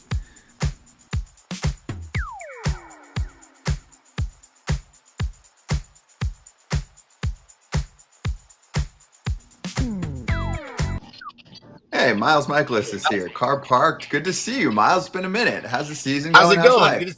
Good to see you guys again. Yeah, you too. I watched most of your start the other day, and this is really how it happened. I'm texting with the group. You know, we got the whole FT team that keeps growing, and we're like, hey, we haven't had Miles on in a minute. He's pitching well. We got to get him on. So how's life right now with the season? I know, obviously, it's been kind of a weird year with the Cardinals still transitioning, but how's it going? Yeah, personally myself, I've been on the roller coaster, up and down, 2 steps forward, 1 step back, like good starts, bad starts. But, I'm trying to keep an even keel, in the clubhouse for the young guys, trying to set an example, do whatever I can in that regards. But it's been a fun season. We were slow early, we got hot and we were kind of in the mix. And then, unfortunately, the deadline, we got rid of some of our relievers and, but we're still, I feel like we're still right in the mix, and it's been a fun. And as a team, I know, like individually, I think I could speak for everybody on the team. Like, we are having fun. We're playing fun. We're playing loose. We'd like to play better. Probably I'd like to pitch better, more often. And, everyone always wants to be better, right? Yeah, for sure. I mean, that's the name of the game. You don't sit there and go, man, my mustache looks tremendous. I hope I just do mid. You want to play your best. Yeah. You want to show up for the fans and for everybody. When you go into a visiting city, you want to stick it to them, and you just want to really just, be your best and kind of do that. And I've been pitching really good at home, and I like to make the joke, my kids are here in St. Louis right now, so they come to the games. I can't let them see their old man giving it up, right? So I really got to try my best. I should start bringing my kids on the road with me. To keep the pressure on. No, don't bring your kids on the road. You do not need. I'm sure you got a nice suite and everything, but you do not need that. Yeah, exactly. But it's tough. Traveling with 4 kids would be real tough. You're almost done. You'll get a lot of time with them then. All right, a few more years pitching. You get like 3 or 4, maybe a 5th year pitching, and then you can go home and play with them all the time, all year long. They don't need to be on a road trip. Road trips are for golfing with the boys and getting a good night's sleep. There you go. Maybe catch a few fish too. But I want to talk about what you said about being an example for the guys. Yeah. Dude, you make all of your starts. In a day and age, we just got done talking about the Dodgers, where it's like, well, we're picking up these guys to make 20 to 25 starts. Do you feel like you're slapping dudes in the face, not just metaphorically slapping them in the face when you hear that they're like, oh man, I could, we'll see him make 20 to 25 starts, and you're like, I'm making all 32, sorry. And how hard is that to do because you're trying to be an example for young pitchers like McGreevy and different guys that are coming up? Yeah, I think it's, that's one of the abilities, right? I had a coach before, and he's got all the abilities. One of the abilities is durability or availability. And, for someone like myself who, like I heard you guys talking about a minute ago, I don't throw 110. So maybe it's easier for me to stay healthy because I'm not throwing 110. But that's one of those things that I feel like I can really control is my health, and it's something that I've really grown over the last couple of years, and it's tons of off-season work, in the gym, stretching, being in shape. It's a healthy diet.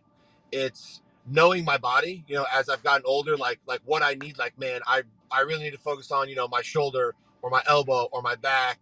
And there's other things that I can take less time with because that's not what I'm needing. That's not what I feel. And, trying to set that example where even after a bad start, I'm in there the next day, whenever I'm supposed to be there, I'm in there the next day. I'm in the training room, getting my work done. I'm in the gym, working my tail off. I'm a big lifting weights guy. Not everybody is. I lift weights for baseball, but I also want to look good, in a bathing suit when I go home and I'm on the boat in the winter. I set an example for my kids. We eat healthy. We're a healthy family. And I think all those things tie in together. And I think a lot of it goes to attitudes. I have a running joke with our head trainer here. He says, how's Miles today? I said, I feel great. Nothing hurts. I'm in the best shape of my life. And just, having that kind of attitude, you can almost mentally trick yourself into just feeling great. I feel great. The more you say it, I'll say it a couple times more. I feel tremendous. I'm in great shape. Nothing hurts. I'm going to go run and shag BP and throw a bullpen and lift weights. And, I'm going to empty the tank today because I start on Sunday. I'm going to empty the tank, get used to the heat.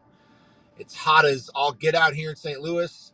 And, I'm going to get after it. And I'm going to get after it for, 30, 32 starts. So Kratz just said at 36, you got 5 more years to go, which I think would be absolutely incredible. Do you think after playing in the MLB, there any truth to going, back to Japan and playing over there at the MPB? Any rumor to that? I would love to. It was the more I look back on it, the more I can really appreciate that experience. I mean, the fans, I still get, messages from fans. And when I talk to the Japanese media, they're always telling me, the Japanese fans are always, checking in on me. I haven't been there in 8 years. And I get messages on Instagram from, people I met passing by that have found me and been like, oh, you had a great start yesterday. Like, Tokyo's still, still watching you. And, that, maybe hopefully wherever I am next year, or if I'm back in Japan, I'll be getting messages on Instagram from people in St. Louis. Like, oh, I'm glad you're doing well in Japan. I think it'd be fun for my kids. That's a great cultural experience. Japan is a beautiful place in spring and summer, the cherry blossoms, the culture. It's such a clean, safe country.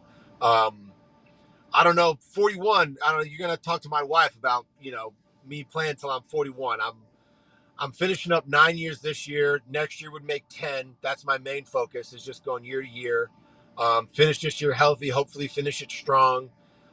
So some teams can be interested and, work, kind of work from there. I want to play as long as I can healthy. I've seen what it looks like to be old and really struggle through those last, couple months or that last year. I'm not chasing any records. I'm not chasing the Hall of Fame. I don't even know if I'm chasing the Hall of pretty good. I'm chasing the Hall of, the guy had a nice career, 10 years. That's an accomplishment. But at this point, I want to play for teams that want to win, that I can help win in any way, shape, or form. And if that means playing 1 year, 2 years, 5 years, or helping a team win the Nippon Cup, over there in Japan, that's what I want to do. All right. Well, first of all, you can tell your wife, you can talk to your wife about anything because you said you look good in a bathing suit. Yeah. So yeah, and that's what you do. You put the bathing suit on. Off the diving board. Yep, and do a front flip, and the kids will be like, wow, Dad, you're the best. Plus, and the other part that you just talked about is I'm going to tell Wainwright that you said he was broken down, looked terrible in a bathing suit. No, not him. Not him. No, it was definitely Wainwright. I'm going to make sure he knows that so that we had it here first. I mean, I've seen what that looks like, and that's a lot of work. It's a lot of work. And he was chasing numbers. He was chasing 200 wins. He was chasing 200 wins, and I almost get like goosebumps and chills thinking about it when I talk about it, because when you talk about like, oh, I'm not gonna play catch today. I'm going to save my bullets. I'm going to save them. You're talking about a guy used every single bullet, getting 200 wins. It was the most incredible thing to watch. Every single bullet. I mean, he got that 200 wins. I think he was golfing like next week, and he went to throw a pine cone out of a bunker, and it just like it was just nothing. Like all his bullets were baseball bullets. Couldn't even throw a pine cone out of the bunker. Boop. After he hits it 300 yards, a little bit left, maybe right. Probably went up and down. He's a great golfer. But you talk about just using all the bullets. I mean, it was incredible. It was an incredible thing to watch him make that run, and I'm always going to be a huge fan. Best teammate ever. All right, I won't. All right, I guess it's not Wayne right. But my question to you: you guys are 3.5 out in the wild card. I say on here all the time, and you guys traded some key pieces to your team, but you go out every day, like you said, to compete. How much is too much at what point of the season? Because I always say 3 games is so hard to overcome, and you guys are at that 3.5 game mark. It is so hard to overcome in August. How do you guys look at it? I get it. You're going to say the whole generic 1 game at a time, 1 pitch at a time, and Cardinal way, and we're going to smile and all that stuff. But truly, how much? Because you don't have a lot of teams in front of you guys. You have 1 team right now, and they're in your division. It's the Reds. Yeah, it's the Reds. So we do have a handful of games against the Reds. Those are going to be important. Talk about those 3, if it's still 3.5 games after we play the Reds and it's second, third week, first week of August or first week of September, I was going to say, yeah, but we've got, and the Giants are still, the Giants are behind us. I know that, but they're beating up on the Giants fell further back in Arizona. Okay. Well, the Dodgers and Padres can really beat up on each other. That's one of those things, but it's Cincinnati, New York sliding a little bit. They've had a rough go. When you put yourself 3.5 games back, you start needing other teams to lose, which is, I think, why you say that 3 games is tough, right? Because we have to win. And I think we ran into this last year where we were playing kind of good at the end of the year, but so was everybody else that was in the mix. We would win 3 in a row, and the Mets or Phillies would win 3 in a row, and we wouldn't make up any ground. It's man, we just swept somebody, and we're still 3 games back. So I'd have to look at the other team schedules. Maybe the Mets have a really tough run. Maybe the Padres and Dodgers, or the Phillies, whoever else is there. Maybe the Reds, but maybe we can sweep the Reds and make up some ground. Maybe we can have good series against Pittsburgh. They got some good pitching. Maybe we can steal some from them. We got a couple games against the Brewers. I mean, they're way out there. We won 17 games in a row the one year. True. True. All you got to do is win 17 games in a row. You have before. If you guys win 17 in a row, you will be in the postseason. I'm pretty sure that with this much time left. we were it was 20 games left in the season that year, and it's all we got to do is win out, and we're good, and we we did it, And you talk about losing those bullpen arms. I've been so impressed with our bullpen arms that have come up and down in this organization this year. I mean, you got O'Brien, you got Swanson, Leahy, Fernandez is back up and looking really good. I mean, you lose back end bullpen guys, but it seems like in this day and age, half the guys, every other guy gets called up from AAA, throwing 100 with sink, or throwing 100 with a 93 mile an hour cut or something like that. And those are the kind of guys that we brought up, and they've been tremendous. They were tremendous working earlier in the games when when Helsley and Phil and Matz were still here, and they've slid into those the back end of those games pretty seamlessly. So I think, and then relievers are really important, but if there's one thing that you can kind of mix and match late in the season, you can play matchups with relievers, and it's a little tougher than saying, we got our closer, boom, Helsley coming in, here's 102, shut the door, as opposed to, okay, here comes the 9th, we're gonna use a little bit lefty, a little righty, we got some sink, we got some cut, but I think we have the bullpen to kind of do that and kind of fill that gap. I've been super impressed with all these young guys coming up out of the bullpen. Yeah, and hey, Tigers last year, mid-August, they were in a bad spot. Twins collapsed. They rose. Yeah. There you go. So, all right, I got one more for you before we hit the break, and it could be a little bit of a loaded question. But last weekend, you're playing the Cubs. What was the whole deal with the base coach stuff? We've had a lot of pitchers on lately that are like, "Hey, base coach has got to stay in their lane. We don't want anyone, looking for tips." The whole deal. So, what was going on there? I think it is. That's a loaded question. The box is there. You can stay in the box. I mean, that's why it's there. If the league wants to, make that box bigger, they're making everything bigger. The strike zone smaller, the zone bigger, the field, whatever. They want to make the box bigger, make it bigger. Other than that, you can stay in your box. But I think the thing that's different now, like with sign stealing, is like the video stuff, right? Is like, back in the day, like my rookie year, 2012, and then before that, like way back in the day, as a player, you had to have some savvy. You had to like be on second base and you're looking at signs and you're sneaking, and even like the video you had to watch was pretty grainy, and you'd have to be on base, or the coach would have to be like a wizard at stealing signs. And now you've got, you know, five guys probably sitting in a room just ripping through video looking for like, oh, the freckle on the back of his neck moves an inch to the left when he's throwing a curveball. It's like, well, that's kind of ridiculous. Like, I can't control my freckles. I can't, maybe like guys like with a spike curveball, and it's, you know, the angles are, the box is maybe where it is for a reason. You're gonna put your first base coach behind my pitcher so he can look into his glove. Like, just put your first base coach behind the mound, put him in a lawn chair so you can watch every grip that I have in my glove. I mean, there's some showmanship to it, right? Like, if I'm really bad, if I come set and my glove is here and I'm showing it to you, shame on me. But if I've got it tucked in tight to my chest and you're halfway down the foul pole getting an angle on it, I don't know. That's a little sketchy to me, right? Like, That's what it's for. There's a gamesmanship there. There's gamesmanship. There's like, okay, like, you're going second sign at second base. Like, we're picking him up all day because he's second sign. And then there's, oh, our scouts ripped through the whole video.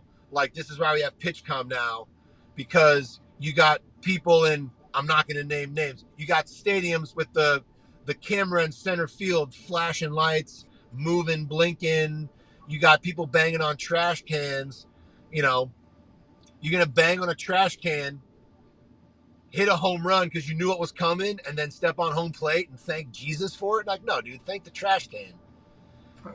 Your first base coach is telling you, hey, you got a heater coming. You know what's coming. He's halfway down the line. And then you're going to be like, oh, thank God I hit that ball. No, dude, thank your coach. He's halfway down the line stealing pitches because I got my guy tight to the chest like this, trying not to hide it.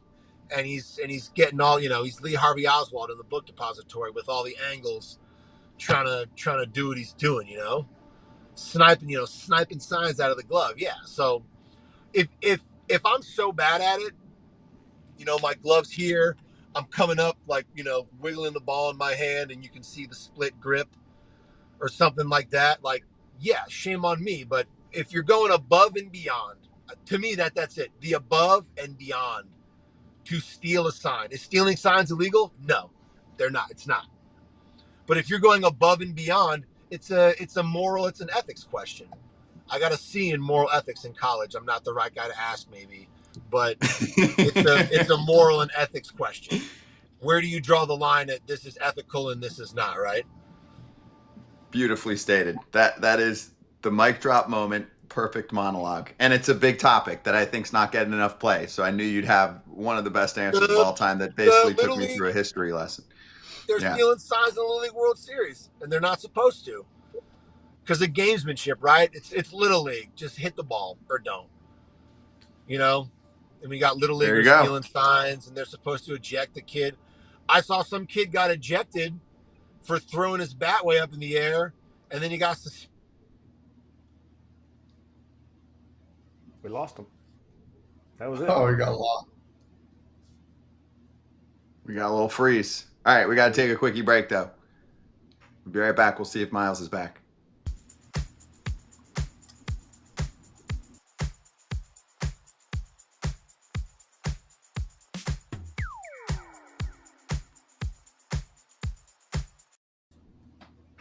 We're back. I was ready for that one too, Todd Father. Did you know where he was going there? I do. We got I do sign know where stealing? he's going. Yeah. Yeah. No, they give warnings now. You steal signs at second base, they give warnings, and then it turns out to be a bigger problem if that keeps going. So yeah, I remember. The kid's like out over, fastball. Like they would like point and give you the sign of what's going on. So interesting, very interesting stuff in Little League baseball. I didn't know. So you can't steal signs? How can they tell if you're sneaky enough with it?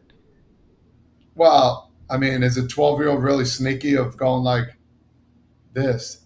They don't know how to, hold his right arm down for a fastball, and then you'll confuse them, and it's hard. It's hard for sure.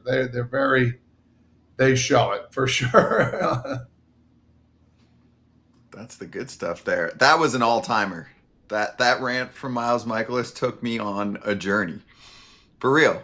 Great guess. I didn't want it to end. Me neither. But we I were think being somebody yelled had to at. shut it off. Yeah, we were being yelled at for commercial breaks and all that, but also I legitimately the connection froze. And I was He ran out of minutes. Yeah, Or maybe somebody from the MLB offices shut his phone down.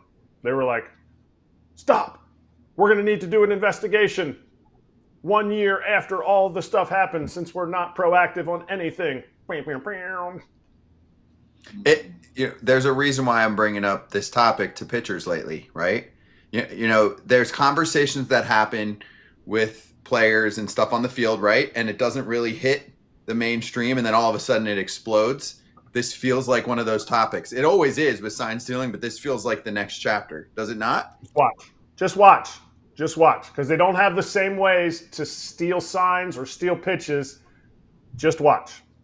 Watch the games.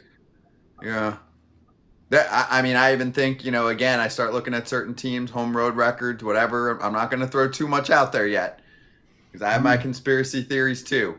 But just pay attention to everything going on. And when you're hearing pitchers like this and other pitchers we've had on recently, including Scooble, point things out,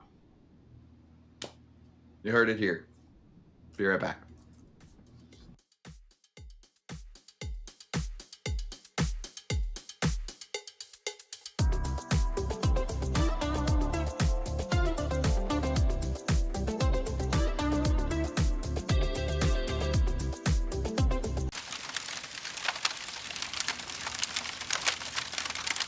Hot Corner, epic conversations today, so we're going to be super speedy here to get ourselves back on track. Rocco Baldelli tossed Kratz, all-timer here from Baldelli too, and the mic picked up some things, including no bleeping way. You bleeped it up, man. He said the magic word you. He also said another magic word.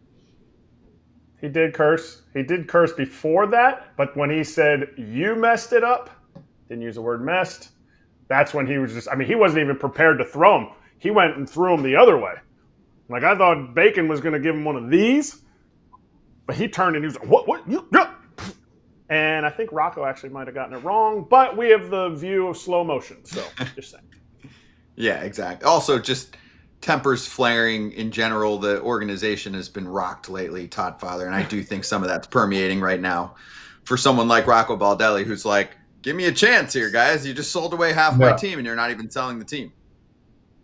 Yeah, I whether he got it right or wrong, an umpire is supposed to look at strikes and balls, and I still don't understand on check swings. Mostly 95% of check swings should be checked, and that right there has to be checked by somebody down the line, which has no clue whether they caught it or not. As a home plate umpire, you can't see whether he catches the ball or if he's not. So Bacon was at fault there. I would have been upset too as well. We will be right back for Todd Father's explanation of the pin trade-off inside the Little League World Series. Coming up next.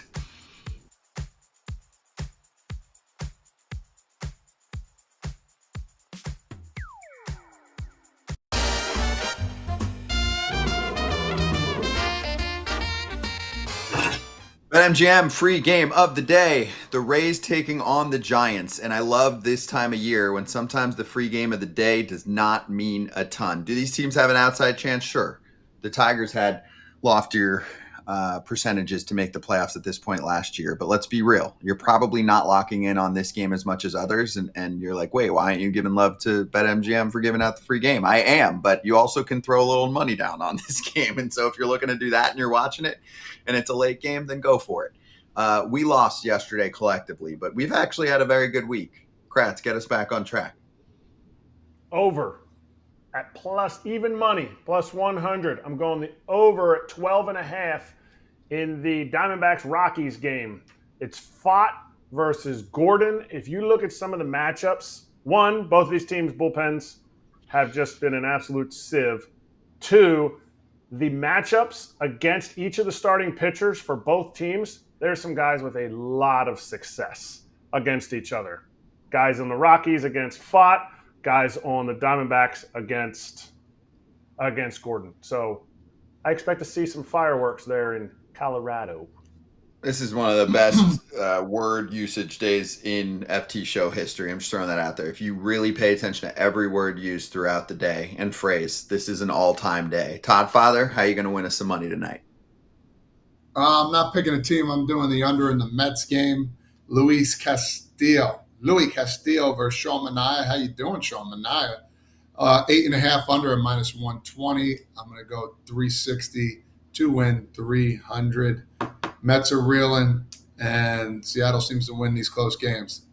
3-2. There you go. I'll sneak mine in real quick because then we'll do Pap later.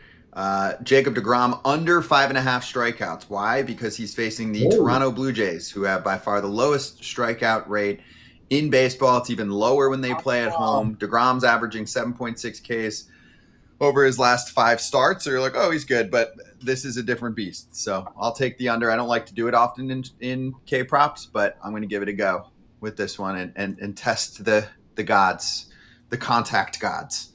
All right, FT fam, we'll be right back for Todd Father giving us a little inside dish on the Little League World Series.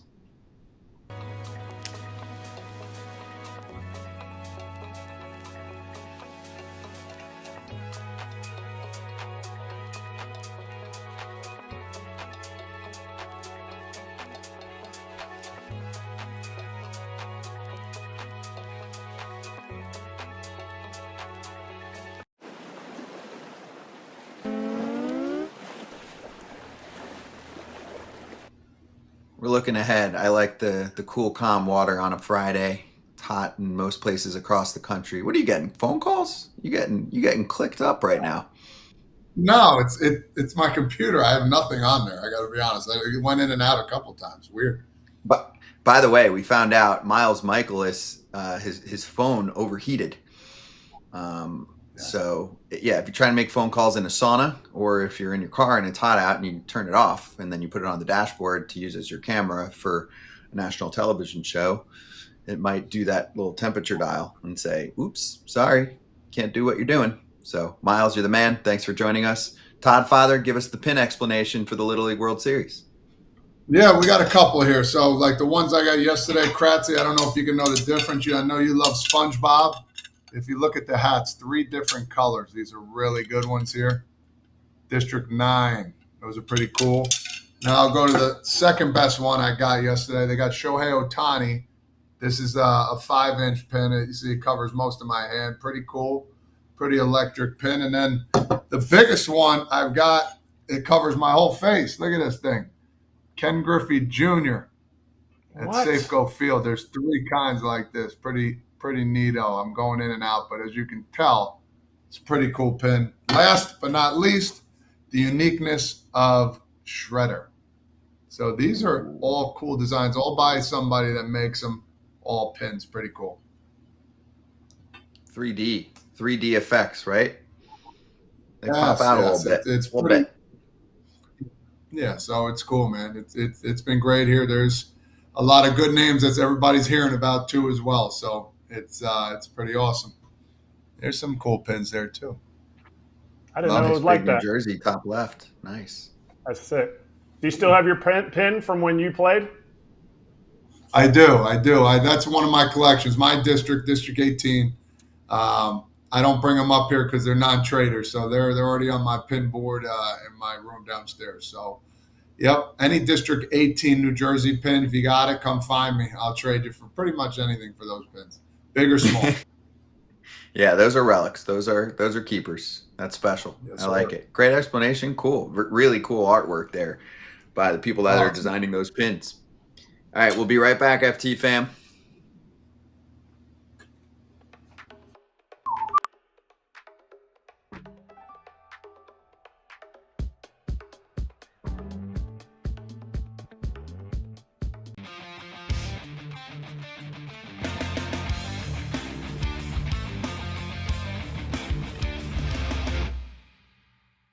What's up, my beautiful people of FT? It's your boy Parlay Pap. Everybody at the desk, what's happening? And let's get this party started on this hump day. We're going to go with the Mariners and Luis Castillo. We're going with Zach in the money line, and we're going with Zach Wheeler and the Philadelphia Phillies in the money line. And we're taking the run line with the Reds at +1.5 today. Nick Martinez has been pitching good, and the Brewers are red hot, but that comes to an end today. Let's get that cheese. Good stuff, Pap. All right, and I just want to make sure we clarify. I'm going 125 to win a hundo on mine. Kratz, you're throwing down 2 hundo? 2 hundo. That's how much I like this. Okay. Top father? He said 3. I think he said 3? 360 to win 300. Yeah. Boom. There you go. Okay, cool. And then Kratz, give us a home run lock. Who do you like tonight? Jock Peterson. His numbers against Bassett. Woof. I think. Hang on. You kind of ambushed me there a little bit. That's okay. I mean, you gave me the pick. It's fine. Yeah. Because that's going to be the farthest. Pick. It's going to be the farthest home run, and I'm going to win that $100,000 bonus bets. 50, but close. All right, well then let me show you what he's talking about. Plus, Pap apparently said hump day. I mean, depends how you clarify hump day. Anyway, the king of the big swing is making the best day of the week even sweeter. Here's how you can knock a bomb of a bonus bet into your account like Kratz was talking about. Place your first home run bet of the day. Parlays are included here, minimum $10 on the bet. On a player or players. If they have the longest home run of the day, you win your share of $50,000 in bonus bets. No opt-in necessary. Just apply that Big Fly Friday qualifying token that's dropped into your account to use on the first player or players that you take to hit a home run. It happens every Friday. That's why if you're going with home run props, there's only one spot. It's our boys and girls over at BetMGM. Gambling problem or concerned? Call 1-800-GAMBLER. Be right back for Slap. This one's important to me. I want to bring up a tweet at the top of Slap. Actually, we have 2 important things to cover coming up.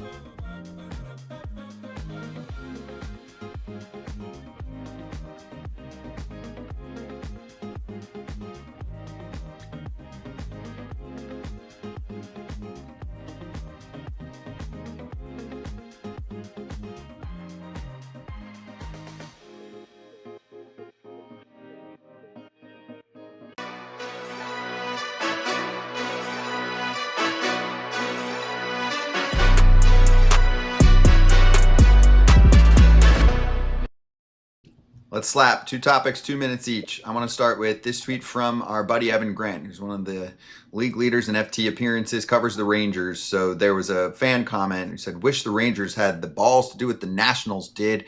I guess with Lowe, who they're talking about, got DFA the other day. They said Adolis Garcia should be the top of the list to be shown the door. And this is just one of many that I've seen where fans are absolutely tearing Adolis Garcia apart. I get it. Hasn't been nearly the same player for the last couple of years. But wait, can we throw that up one more time? I want to show Evan Grant's reply here. Adolis Garcia has not performed. He may have played his last game for the Rangers, is what Evan Grant said. But there's a mean-spirited, punitive tone to so many tweets about a guy who did so much for this team. That's the part I don't get. I agree, Kratz. If you think he's a problem, you don't want him on the current ball club, okay. But the attacks get really harsh. He won you a World Series 2 years ago. That's why most fans root for things, right? Especially the fans that are talking about this, like that are rooting for their team to win games. I get it. You don't want him on the current team. He's on the IL right now. But show the guy a little bit of love and respect. Yeah, this is not a designated for assignment player. Plus, what he's done only goes a certain distance. Like, you can win a World Series for a team, and then like your play dictates you not being on the team anymore. He's not. This isn't one of those guys.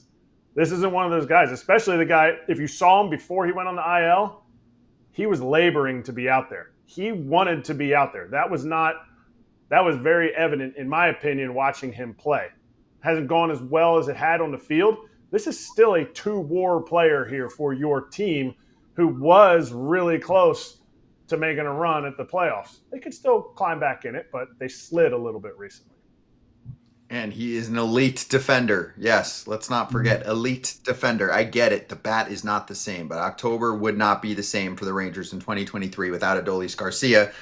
Guys, last but not least, for the second year in a row, Logan O'Hoppe has a special chest protector this weekend that's designed by patients from Miller Children's and Women's Hospital in Long Beach. There are super cool drawings on there. We talked about it with him last year. We just want to shout out how it's a super cool, unique idea for a catcher in Logan O'Hoppe, who is one of the good guys in the sport. So look out for that this weekend. That's the good stuff with Players Weekend. Yeah. I know we make fun of it at the top. We want it to be a little spicier, but I like that part of it. And I hope we can do things like that throughout the year. Because it's about the players and the fans connecting with the players, and I think this weekend does that. This is no better example of something that's so awesome. Agreed. Yeah, you skirt the rules a little on a weekend like this. Let the designs look how they want to look, but if you can put the designs to an incredible cause and just a really cool piece of art basically on the chest protector, that's the good stuff. So anyway, Todd Father, have fun, man. We'll be watching and listening. What's the word you got to get in?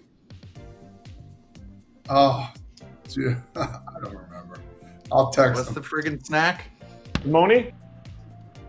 Say it again. Mama. Bomoni? I don't know. Spazzola? Yeah, Moni. I'll text him. I didn't get my picture of the Rockingham County baseball